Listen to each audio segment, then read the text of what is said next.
বন্ধুরা দেখো, আমি এখন যে গাছটার উপরে কাজটা করব সেটা হচ্ছে একটা অ্যাডেনিয়াম গাছ। হ্যাঁ, অ্যাডেনিয়াম গাছটা মানে একে আমি বিশেষ করে কর্ডিক্সের একটা ডিজাইন করতে চাইছি, এবং সেটা করার আগে আমি গাছটাকে তুলব। তো তুলি গাছটাকে তুলে দিই, দেখে দিই গাছটাকে তুলি। প্লাস্টিকের টবে বসালে একটা সুবিধা কি, প্লাস্টিকের টবে তুলতে খুব সহজ। হ্যাঁ, উঠে গেছে উঠে গেছে। হ্যাঁ, দেখেছো, ঠিক আছে।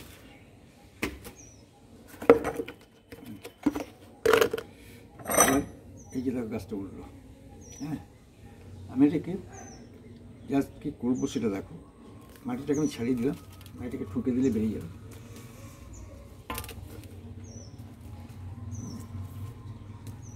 হ্যাঁ, এ দেখো, এটা হচ্ছে গঠনটা। এই যে কর্ডিক্সের গঠনটা, এই কর্ডিক্সের গঠনটাকে আমি বসাবো একটু অন্যভাবে।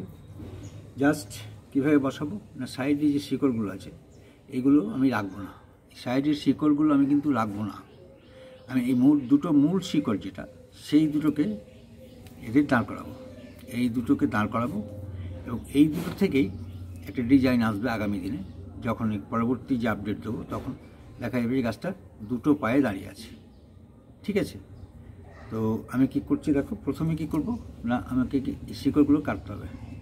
এই শিকড়গুলো কেটে দেবো। এই সাইডের যে শিকড়গুলো এগুলো কেটে দেবো। এগুলো না কাটলে তো আমার ইয়েটা আসবে না।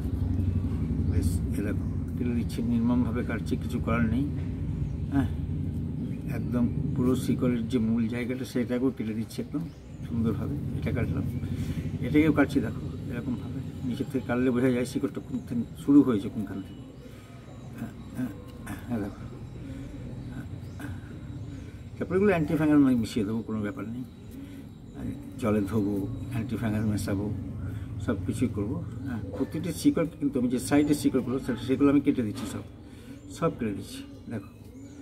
হ্যাঁ দেখো, দেখতে পাচ্ছ, এই যে কেটে দিলাম, এখানে রয়েছে একটু, এখানটা কেটে দিই। হ্যাঁ, কেটে গেছে। এই তলে শিকড় রয়েছে একটা, এটাকেও কাটবো। কোনো শিকড়কে লাগবো না, সাইডের শিকড়কে লাগবো না এইভাবে। তা নাহলে কিন্তু আমার যে ডিজাইনটা আমি করতে চাইছি এই মুহূর্তে, সেটা কিন্তু আসবে না। এলাকা ব্যাস, এটা হয়ে গেল। এরপরে এখানটা একটুখানি কোনো সময় একটু পচন শুরু হয়েছিল, যাই হোক নিজে গাছ মেকআপ করে নিয়েছে। এখানে পচন একটা শুরু হয়েছিল, দেখো একটু পচন শুরু হয়েছিল, সেটা নিজেই মেকআপ করে নিয়েছে। হ্যাঁ, সুন্দরভাবে, মানে গ্যাংগ্রিন যেটাকে বলি, এটাকেও রাখবো না। এই শিকড়টাও কাটবো। এই কাটার সময় কিন্তু বলে দিচ্ছি, খুব ধারালো ছুরি নেবে, ধারালো ছুরি নেবে কিংবা ধারালো কাঁচি নেবে। আমি কাঁচি ব্যবহার করছি না এখানে, আমি শুধু ছুরি দিয়েই কাটছি। এই সাইডের শিকড়টাও কাটবো, এই সাইডটা এরকমভাবে করে দিচ্ছি, কেটে দিচ্ছি দেখো। মানে তোমরা কাটতে গেলে খুব সাবধানে কাটবে, কারণ শিকড় এমনভাবে কাটবে না যাতে শিকড়ে চট করে গাছটার ক্ষতি হয়ে যেতে পারে। সেরকমভাবে তোমাদের অনভ্যস্ত হাত তো অনেকের, আর যারা জানো তাদের তো কোনো ব্যাপার নেই। আর যাদের প্রথম কাজ করবে বা কিছু করবে তারা কিন্তু খুব সাবধানে কাটবে। আর প্রত্যেকটি জায়গায় একটা বড় জিনিস পরে আমি দেখিয়ে দেবো, যে যেখানটায় কাটবে সেখানটা কিন্তু অবশ্যই ফ্যাঙ্গাসাইড লাগিয়ে দেবে। ফ্যাঙ্গাসাইড না লাগালে গাছটা কিন্তু ক্ষতি হতে পারে। আমি একদম এই দেখো, এই শিকড়টা মূলটা কেটে দিচ্ছি। হ্যাঁ, ও ঠিক শিকড় বেরিয়ে যাবে। অ্যাডেনিয়াম গাছ এত মানে শক্ত প্রাণীর গাছ আর কি, যে চট করে এরা কিন্তু কোনো রকমভাবে আঘাতকে প্রতিহত করতে পারে। ভীষণ একটা মানে দৃঢ়চেতা। হ্যাঁ, এবং শুধু তাই নয়, ভীষণ রকমের প্রাণ শক্তির অধিকারী এই গাছ, যার জন্য এত নির্মমভাবে কাজটা করতে পারি আমরা অ্যাডেনিয়ামের ওপরে। যারা অ্যাডেনিয়াম নিয়ে কাজ করেন তারা জানেন, এবং তোমরাও জেনে রাখো। অ্যাডেনিয়াম গাছকে তুমি যদি মনে করো যে দুদিন নয়, 2-3 মাস যদি জল না দাও গাছটা কিন্তু মরবে না। এটা অদ্ভুত একটা এই বাতাস থেকে জল ঠিক সংগ্রহ করে নেবে। তুমি জল না দিলেও ও কিন্তু নিজেই জল সংগ্রহ করে নেবে। দেখো আমি এইভাবে এরকমভাবে ফেলে দিলাম এরকমভাবে একদম। দেখো শিকড় রাখলাম না, এখানটা একটু রয়েছে, এই শিকড়গুলো রাখবো না, এটাকে সবগুলোকে একদম কাটবো, যখন তখন সবগুলোকে কাটবো। ওটা আমি যে ডিজাইন করবো সেই ডিজাইনে তখন আসবে না, তো যার জন্য ডিজাইন আনতে গেলে আমার কিন্তু পুরোটাই কাজ করতে হবে। এখানটাতে কেটেছি, আর একটু কাটতে হবে। ব্যাস, মোটামুটি গাছটা এরকম হয়ে গেল। হ্যাঁ, দেখো আমি একটু ধুয়ে দিই, তার মধ্যে ধুয়ে দিচ্ছি। বন্ধুরা দেখো এবার গাছটা কীরকম ছিল, গাছটা কীরকম হলো। দেখো সমস্ত শিকড় কেটে দেওয়া হয়েছে একদম। হ্যাঁ, পুরো দুদিকে দুটো মূলর মতো বেরিয়ে গেছে, মূল দুটো বেরিয়ে গেছে। এইবার আমি কি করব, যাতে আমি গাছগুলোকে জাস্ট এভাবে বসাবো, এরকমভাবে বসাবো। তো কিন্তু এই দুটো গ্যাপিংটা অনেক সময় কী হয়ে যায়, দীর্ঘদিন পরে কাছাকাছি চলে আসে। এটা যাতে কাছাকাছি না আসে সেই জন্য আমি একটা থার্মোকল ভরে দিচ্ছি ভেতরে। দেখো দুটোকে টাইট করে দিচ্ছি একটু। দেখো এরকমভাবে একটা থার্মোকলকে ভরে দিচ্ছি, এরকমভাবে, এরকম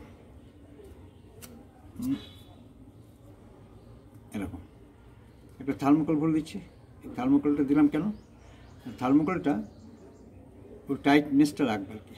এই যে টাইটনেসটা, এই দুটোর মধ্যে যে গ্যাপিংটা, এই গ্যাপিংটাকে ধরে রাখবে। আরেকটা উপরে দিয়ে দেবো যাতে কোনোভাবেই ইয়ে না হয়। দেখো এদিকটা দিচ্ছি একটা উপরে, এটাও ধরে রাখছে, সুতরাং এটা জয়েন্ট নিতে পারবে না। দেখো দেখো তো, বুঝতে পারছো যে কীভাবে করলাম। বেশ, এরপর আমি এইটাকে ফ্রন্ট করবো না, এইটাকে ফ্রন্ট করবো, এইটাকে, এই দিকটাকে আমি ফ্রন্ট করবো, এই দিকটাকে ফ্রন্ট করবো। তো তার আগে আমার কাজ হচ্ছে, যেহেতু আমি শিকড়গুলো অনেক কেটে দিয়েছি, যার জন্য আমাকে কিন্তু ফ্যাঙ্গাসাইড লাগাতেই হবে। তো ফ্যাঙ্গাসাইড আমি লাগিয়ে দিচ্ছি এখন। বন্ধুরা দেখো আমি কিন্তু যে জায়গাগুলো কেটেছিলাম আর কি গাছটা অ্যাডেনিয়ামের, সেই জায়গাগুলো কিন্তু ফ্যাঙ্গাসাইড লাগিয়ে দিলাম প্রতিটি জায়গাতে। এর মধ্যে প্রতিটি জায়গাতে আমি কিন্তু ফ্যাঙ্গাসাইড লাগিয়ে দিচ্ছি। এবং ফ্যাঙ্গাসাইড লাগানোর ফলে কী হবে না, এর পচনটা হতে পারবে না, কোনো পচন হতে পারবে না। যার জন্য এটাকে আমরা সুন্দরভাবে এবার বসাবো। দেখো এখানটা গ্যাপিং করে দিয়েছি সুন্দরভাবে, এবং এরপরে আমরা গাছটাকে বসাবো। তার আগে কাজ আছে, করে কাজটা সেটা করবো যখন দেখাবো অবশ্যই।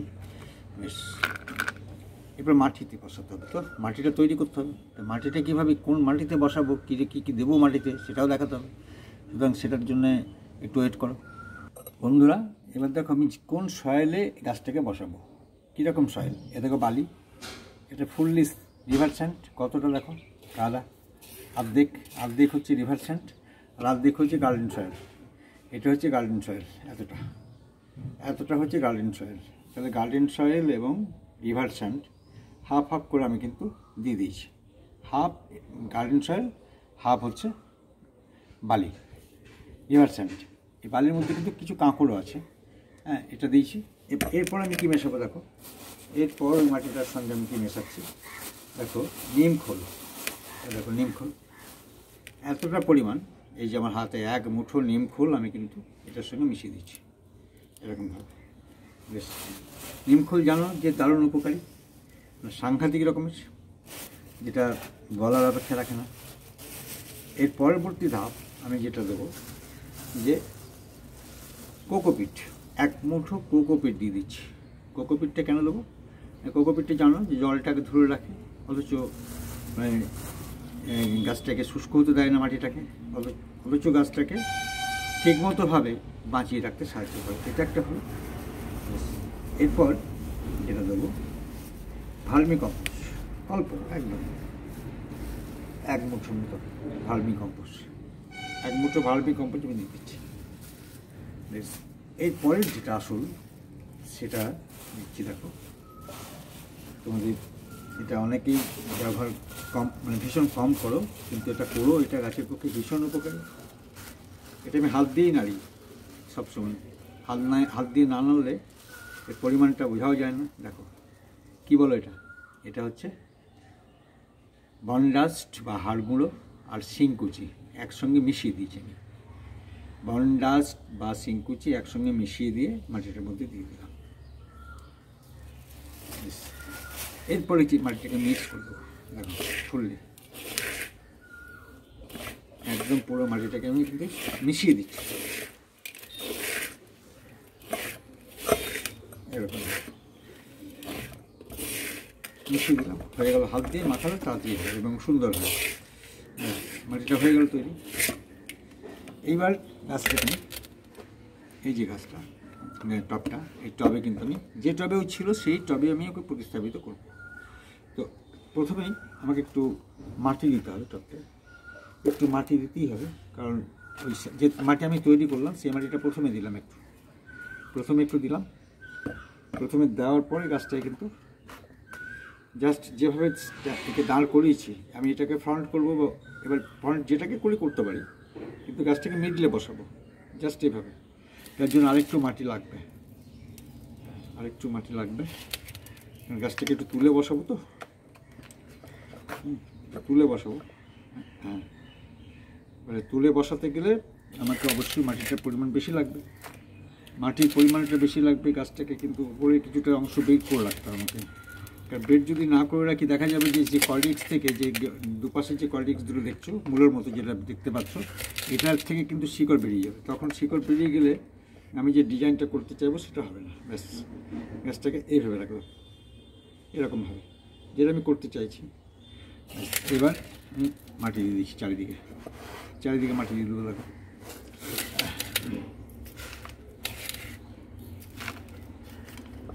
একদম যেভাবে বসিয়েছি, হ্যাঁ।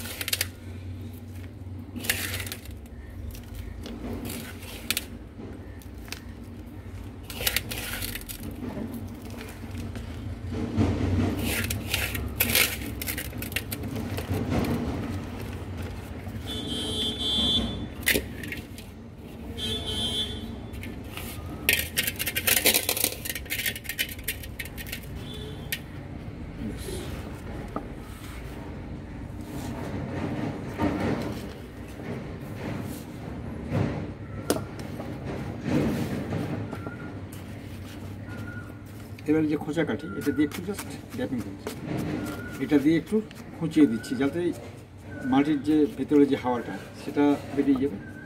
হ্যাঁ, গাছটাকে কোন পজিশনে আমি বসালাম সেটা তোমরা দেখতে পাবে, যে কী অবস্থায় রাখলাম সেটা দেখাচ্ছি, অবশ্যই দেখাবো। আমি বললাম না যে পুরোপুরি বসাবো না, পুরোপুরি ইয়েগুলোকে বসাবো না, কারণ এটা ওরকমভাবে বসালে কী হবে, আমি যেটা করতে চাইবো সেটা হবে না, মাঝখানে যে গ্যাপিংটা সেটা আসবে না। সুতরাং সেটাকে আনতে গেলে আমাকে কিন্তু এই পজিশন নিতে হবে। দেখো দেখে নিই পজিশনটা সমান হয়েছে, এদিক থেকে সোজা লাগছে অবশ্যই, হ্যাঁ এদিক থেকে সোজা লাগছে, এদিকটা দেখে নিই, হ্যাঁ ঠিক আছে। মোটামুটি মিডিল করবে, আর যে পজিশনে রাখতে চাইবে সেই পজিশনটাকে দেখে নেবে একবার, একটু সরাতে হবে, হ্যাঁ ব্যাস।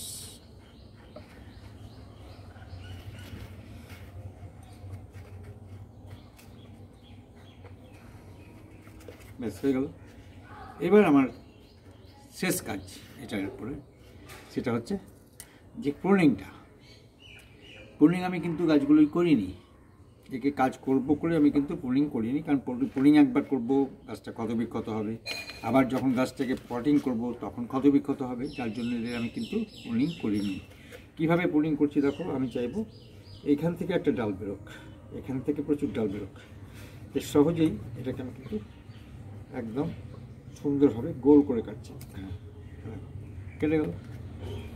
এই যে ডালটা বেরিয়ে আসছে, এই নতুন যে ডাল, হ্যাঁ ওটা থাক, এটাকে কাটবে এবার, ঠিক আমি টেপারে কাটবো।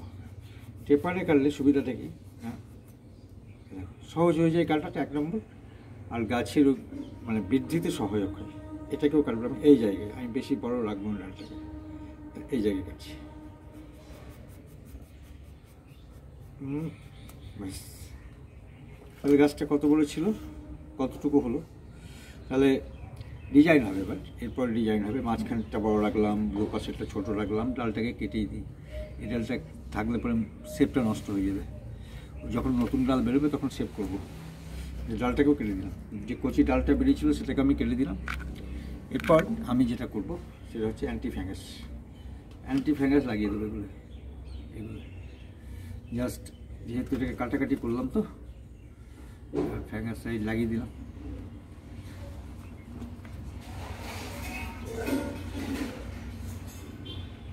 ফ্যাঙ্গাস সাইডটা না লাগালে কী হবে, সবসময় মনে রাখবে যে যখন তুমি ডালটাকে কাটছো, গাছটাকে কাটছো, সেটা কিন্তু ক্ষতবিক্ষত হচ্ছে এবং তার প্রচুর পরিমাণ এনার্জি লস হচ্ছে, এবং তাকে যাতে এনার্জি আনা যায় তাকে যতটা পরিমাণ সাবধানে রাখবে।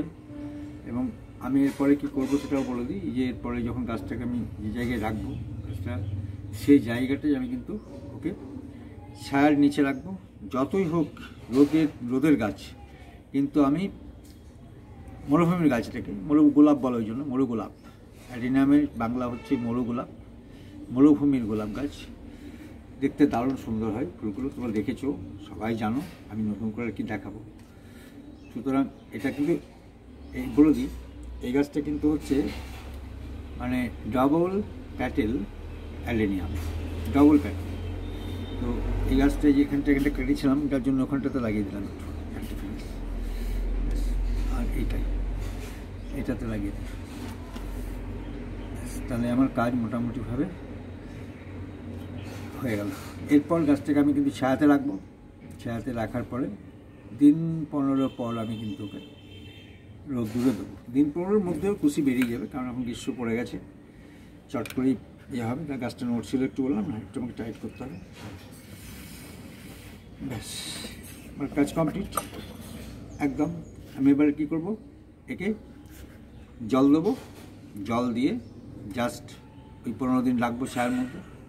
এই জলটা দেবো কেমন হবে, জলটা জাস্ট বেরিয়ে যাবে নিচের দিকে, তারপর আমি কিন্তু আর জল দেবো না। 15 দিন কোনোভাবেই জল নয়, আমি একে জলে একদম চপচপে করে জল দিয়ে দেবো, সেটা দেখাচ্ছি না।